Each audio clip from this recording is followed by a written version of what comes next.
They called it the greatest prison escape in modern South Africa. But at its heart, it was something darker, a romantic tale that spiraled into lies, fraud, and betrayal. The beginning, Thabo Bester, a convicted rapist and murderer, so-called Facebook rapist. In 2012, he was sentenced to life behind bars in Mangang Prison, Bloemfontein. Dr. Nandipha Magudumana, a glamorous celebrity doctor in Johannesburg, a woman celebrated for her beauty, success, and social status. She had it all. Fame, clients in the entertainment industry, even invitations to red carpet events. But in the shadows, she was drawn to a dangerous man. Their paths crossed years earlier, and through prison visits, phone calls, and secret messages, their connection deepened.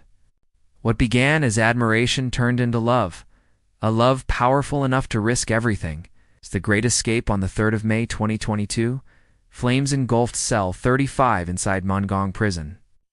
Officials reported that Bester had set himself alight.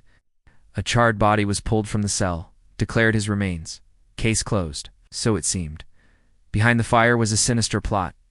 The body in that cell wasn't Thabo Bester.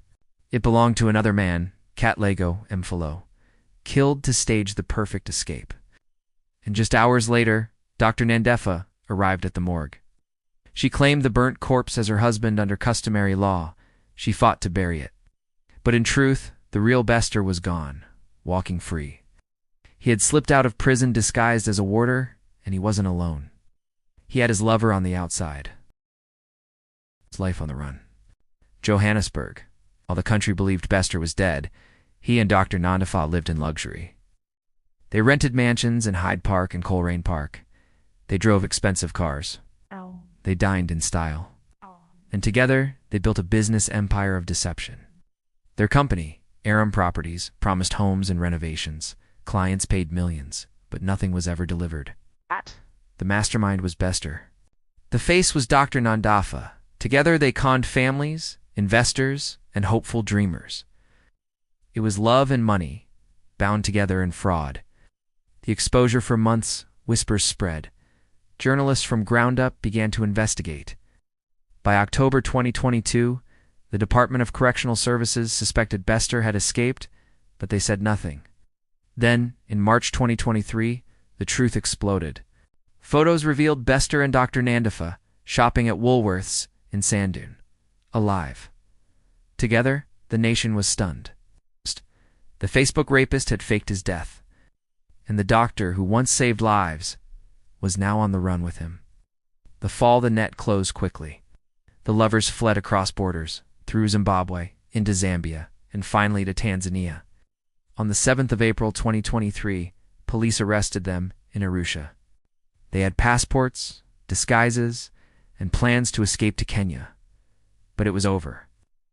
The love story that once seemed unstoppable collapsed under handcuffs and flashing cameras. Bester was flown back to Pretoria, locked inside Kagosi Mampuru to prison. Dr. Nandipha, once adored by society, stood in the dock, accused of aiding an escape, fraud, and more. The legacy of betrayal. What remained was a trail of destruction, a body stolen from a family, millions lost in scams, country shocked at how corruption let love break through prison bars. Bester, defiant, told courts he would rather face the death penalty than live branded as South Africa's worst inmate. Dr. Nandipha, stripped of her career and reputation, now fights for her freedom, the thrill, and the tragedy. It began as a forbidden romance, a powerful doctor and a dangerous criminal. Two people intoxicated by love, wealth, and freedom. But in the end, it was not love that set them free. It was love that destroyed them. A nation now remembers their story as a cautionary tale. A love story gone bad, a thriller written in real life.